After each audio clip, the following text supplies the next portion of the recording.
नमस्कार, मी doctor Nagraj Magare. शब्देवदा live मध्ये आपल्या सर्वांचं मनपूर्वक स्वागत. लोकमान्य टिळक राष्ट्रीय पुरस्कार नुकताच पुण्यामध्ये भारताचे प्रधानमंत्री नरेंद्र मोदी यांना देण्यात आला. या कार्यक्रमाला शरद पवार यांनी जावे की नाही या संदर्भाने उलटसुलट चर्चा सोशल मीडियावर सुरू आहे. या सोशल मीडियावरची चर्चा बघितल्यानंतर आणि आपण पाहतोय सामनामधून संजय राऊत यांनी जी काही टीका केलेली आहे किंवा त्यांनी जे काही मांडणी केलेली आहे या संदर्भातला विचार घेऊन आज आपण चर्चा करणार आहोत. शरद पवारांनी जाणे योग्य आहे की नाही हा प्रश्न आपल्या समोर आहे. खरं तर एकीकडे आपण पाहतोय की इंडिया नावाची आघाडी सुरू झालेली आहे आणि इंडिया नावाच्या आघाडीतील सर्वात वयोवृद्ध आणि सर्वात ज्येष्ठ असे नेते असलेले शरद पवार यांनी या पुरस्कार सोहळ्याला जावं की नाही हा प्रश्न सर्वत्र चर्चेला आलेला आहे. सोशल मीडियाच्या माध्यमातून अनेकांना असं वाटतं की शरद पवार साहेबांनी या खरं तर पुरस्कार सोहळ्याला जायला नको होतं, परंतु शरद पवार साहेब हे वेगळं व्यक्तिमत्व आहे. त्यांचं राजकारण भल्या भल्याला समजत नाही, आपल्या सर्वांना माहित आहे. शरद पवार साहेबांनी या पुरस्कार सोहळ्याला जाण्यासाठी किंवा मी जाणारच आहे असं त्यांनी कालच जाहीर केलं होतं आणि त्याच पुरस्कार सोहळ्याला उपस्थित राहिले होते. या सोहळ्याला आपण पाहतोय की सत्ताधारी पक्षातील सर्व नेते उपस्थित होते. त्यात सर्वात महत्वाचं म्हणजे या सोहळ्याला शरद पवार आणि महाराष्ट्राचे माजी मुख्यमंत्री सुशीलकुमार शिंदे हे देखील उपस्थित होते. आता या सोहळ्याला शरद पवार साहेबांनी जाणं योग्य आहे की नाही या प्रश्नाकडे आपण येऊयात. खरं तर आपण पाहतोय सामनामधून संजय राऊत यांनी टीका केलेली आहे की शरद पवार साहेबांनी या कार्यक्रमाला जाऊन खरं तर संभ्रम निर्माण करू नये किंवा संभ्रम निर्माण केला. आपण पाहतोय की या कार्यक्रमाला जाणं योग्य आहे की नाही. खरं तर टिळक स्मारक समितीच्या वतीने चाललेला हा कार्यक्रम राजकीय आहे का, तर याचं उत्तर आपल्याला येईल की निश्चितच हा कार्यक्रम राजकीय नाही. खरं तर शरद पवार साहेबांसारख्या व्यक्तीच्या राजकीय विचारांचा जर आपण आढावा घेतला खरं तर अंत लागत नाही त्यांच्या विचारांचा. परंतु जर आपण असा विचार केला की शरद पवार साहेब या कार्यक्रमाला का गेले असतील, त्याचं कारण असं आहे की हा कार्यक्रम मुळात राजकीय नाही, तर हा कार्यक्रम एका ट्रस्टचा आहे. आणि जी ट्रस्ट खरं तर महाराष्ट्रातील सर्वात महत्वाचं नाव आणि देशाच्या पातळीवर सर्वात महत्वाचं नाव असलेले अर्थातच नेते असलेले लोकमान्य बाळ गंगाधर टिळक यांच्या नावाने हा पुरस्कार दिला जातो आणि हा राष्ट्रीय पुरस्कार आहे. या पुरस्कारासाठी याच्या आधी अनेकांचं नामांकन झालं. अनेक माजी प्रधानमंत्री या पुरस्कार यादीमध्ये आपल्याला दिसून येतात. याच्यामध्ये मनमोहन सिंग असतील किंवा दिवंगतपणी त्यांना पुरस्कार दिलेल्या इंदिरा गांधी असतील, या सर्वांचा आणि त्यासह अनेकांचा या पुरस्कारामध्ये खरं तर या यादीमध्ये नाव आहे ज्यांना हा पुरस्कार भेटलेला आहे. मग आता मुद्दा असा येतो की शरद पवार साहेबांनी तिकडे जाऊन योग्य केलं का किंवा त्या पुरस्कार सोहळ्याला जाऊन योग्य केले का.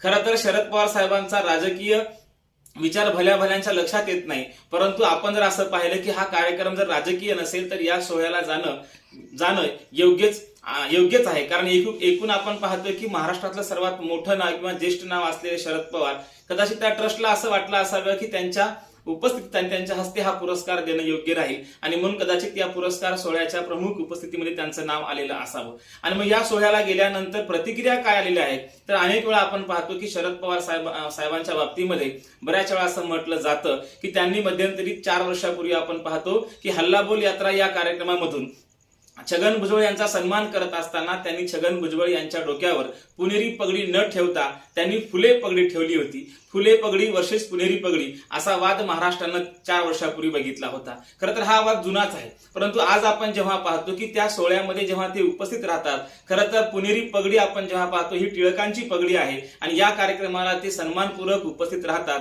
आणि मध्यंतरी आपण अनेक कार्यक्रमामधून त्यांच्या भाषेतून किंवा त्यांच्या एकूणच भाषणातून आपल्याला दिसून येतं की त्यांचं पुणेरी पगडीबद्दलचं काय मत आहे. पण पुणेरी पगडी आणि हा वाद आपण थोडा साईडला ठेवूयात. परंतु शरद पवार हे इंडिया नावाच्या आघाडीचं सर्वात महत्वाचं नेतृत्व आहे आणि या सर्वात महत्वाच्या नेत्याने शरद पवार साहेबांसारख्या या महत्वाच्या नेत्याने नरेंद्र मोदी यांच्या मांडीला मांडी लावून बसणं ही कितपत योग्य आहे. खरं तर आपण पाहतोय की इंडिया नावाची आघाडी ही फक्त आणि फक्त भाजपला हरवण्यासाठी झाली, त्यातल्या त्यात नरेंद्र मोदी यांना हरवण्यासाठी झाली. आणि मग अशा कार्यक्रमाला जेव्हा आपण उपस्थित राहतो तेव्हा इंडियामधल्या बऱ्याच आघाडीतील त्या पक्षांना त्याच्यामध्ये वाईट वाटलेलं आपल्याला दिसून येतं. पण सर्वात महत्वाचं जर कुणाला वाईट वाटलं असेल तर ते खरं शिवसेनेला वाटलेलं आहे. शिवसेनेचं असं मत एकूणच सामनातील अग्रलेखावरून आणि त्यांच्या प्रतिक्रियावरून आणि एकूणच संजय राऊत साहेब असतील किंवा उद्धव बाळासाहेब ठाकरे असतील यांच्या मुलाखतीवर हे लक्षात येतं की ते कुठेतरी नाराज आहेत. त्यांना अपेक्षित नव्हतं की शरद पवार साहेब या सोहळ्याला जातील म्हणून. आणि मग त्यांनी का जाऊ नये. सोशल मीडियावर आपण बघतो की शरद पवार साहेब वारंवार असं म्हणतात की आम्हाला लोकशाही टिकवायची आहे, दुसरीकडे म्हणतात आम्हाला संविधान टिकवायचं आहे. आणि मग अजूनही तेच असं म्हणतात की त्यांना हे संविधान लोकशाही टिकवत असताना भाजप हा मोठा अडथळा असणार आहे, आणि हा भाजप मोठा अडथळा असेल तर मग त्या कार्यक्रम सोहळ्याला ज्या भाजपच्या पक्षाचे नेते असलेले नरेंद्र मोदी, प्रधानमंत्री नरेंद्र मोदी यांच्या कार्यक्रमाला आपण उपस्थित राहून आपण कोणत्या पद्धतीने संविधान बचाव कार्यक्रम करत आहात किंवा हुकुमशाहीकडे जाणारा देश आपण वाचवत आहात असं जेव्हा शरद पवार म्हणतात, तर आपण कुठल्या प्रकारे तो वाचवत आहोत हा प्रश्न त्यांना महाराष्ट्राने विचारलेला आहे. खरं तर हा कार्यक्रम प्रधानमंत्री नरेंद्र मोदी यांच्या पुरस्काराचा होता का फक्त व्यक्ती म्हणून नरेंद्र मोदी यांच्या पुरस्काराचा होता हा देखील प्रश्न आहे. व्यक्ती म्हणून जर आपण जेव्हा पाहतो आणि ट्रस्ट म्हणून जेव्हा पाहतो तेव्हा शरद पवारांचं जाणं योग्य वाटतं, परंतु शरद पवार साहेबांचं राजकीय आयुष्य हे खरं तर आता सार्वजनिक आहे. त्यांचा मानणारा वर्ग जे वारंवार म्हणतात की माझे आदर्श फुले शाहू आंबेडकर आहेत, आणि जेव्हा ते असं म्हणतात तेव्हा पुरोगामी महाराष्ट्र, जेव्हा पुरोगामी स्वतःला समजणारा असंख्य समुदाय त्यांना आपला नेता मानतो, आणि अशा प्रसंगी ते जेव्हा एकीकडे इंडिया नावाची आघाडी स्थापन करून लोकशाही वाचवण्यासाठी, हुकुमशाहीला विरोध करण्यासाठी आम्ही एकत्र आलो असं म्हणतात, आणि दुसरीकडे इंडियाचे नेते असलेले शरद पवार तिकडे त्या कार्यक्रमाला उपस्थित राहतात. खरं तर मोठं आश्चर्य वाटतं की भोपाळच्या कार्यक्रमामध्ये आपण पाहतोय की नरेंद्र मोदी साहेब म्हणाले होते की राष्ट्रवादी काँग्रेसने 70,000 करोड रुपयाचा घोटाळा केलेला आहे, आणि मग एकीकडे 70,000 करोडचा घोटाळा तुम्ही सांगताय आणि दुसरीकडे मात्र त्याच मंचावरती या सर्व घोटाळेबाज नेत्यांना आपण मांडीला लावून बसताय, आणि हे देखील नेते तिथे जाऊन बसतात. हे मोठं आश्चर्य आहे. याच्यातून काय शिकलं पाहिजे, तर सर्वात महत्वाचं म्हणजे शरद पवार साहेब त्या कार्यक्रमाला गेले, परंतु त्यांचा पक्ष ज्यांनी फोडला त्यांच्याच कार्यक्रमात आपण उपस्थित राहतोय अशी देखील सोशल मीडियावर चर्चा होते, याच्यावर देखील मीम्स तयार होतात. सांगायचा मुद्दा असा आहे की खरं तर हा कार्यक्रम जो होता तो लोकमान्य टिळक राष्ट्रीय पुरस्कार सोहळा होता, आणि हा सोहळा एका ट्रस्टचा होता, आणि या ट्रस्टने हा पुरस्कार याच्या आधी अनेक माजी प्रधानमंत्र्यांना हा पुरस्कार दिलेला आहे. त्यामुळे या पुरस्कारामध्ये व्यक्ती म्हणून जर नरेंद्र मोदी यांच्याकडे आपण जर पाहिलं तर या पुरस्काराला जाणं योग्य आहे, परंतु दुसरीकडे इंडिया नावाच्या आघाडीचे आपण नेते म्हणून तिथे गेलेले आहात, तर स्वाभाविकच आहे की या कार्यक्रमाला आपण उपस्थित राहणं, शरद पवारांचं उपस्थित राहणं कुठेतरी चुकीचं वाटते.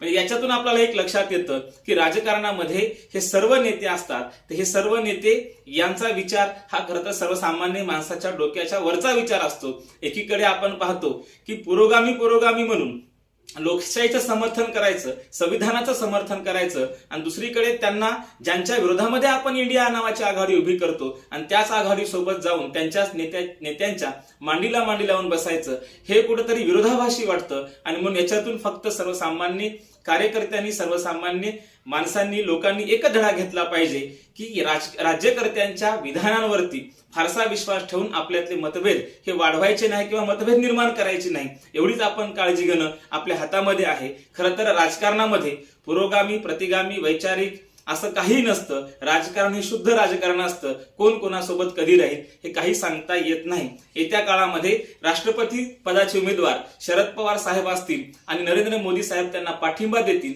असं जर घडलं तर ते फार आश्चर्य वाटण्यासारखं नसणार आहे. त्यामुळे राजकारणात काही घडू शकतं, एवढंच आपल्याला दिसून येतं. धन्यवाद.